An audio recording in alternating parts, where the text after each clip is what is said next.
নমস্কার, সবাই কেমন আছো? আশা করছি সবাই খুব ভালো আছো। তো বেশি কথা না বলে মেনুতে আসা যাক। ভাত উচ্ছে সেদ্ধ করেছি, আর তারপর করেছি এটা পালং শাক মসুর ডাল দিয়ে সেদ্ধ করে কাঁচা লঙ্কা কাঁচা তেল দিয়ে মেখেছি। তোমরা এটা খেতে কে কে ভালোবাসো অবশ্যই জানাবে। আর তারপরে করে নিয়েছি বিনস আলু আর পেঁয়াজ কলি দিয়ে একটু সর্ষে আর পোস্ত বাটনা দিয়ে বানিয়েছি মাখা মাখা করে। আর তারপরে এই যে এঁচোড় নিয়ে এসেছিলো, এখনকার এঁচোড়।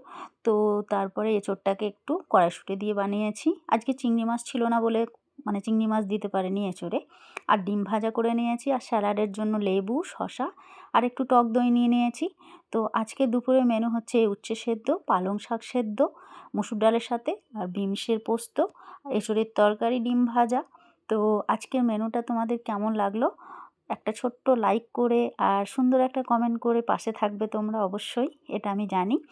তো ভালো লাগলে কমেন্টটা করে জানিয়ে দিও কেমন লাগলো। তো শুভ দুপুর সবাইকে, সবাই খুব ভালো থাকো, সুস্থ থাকো। তো টাটা।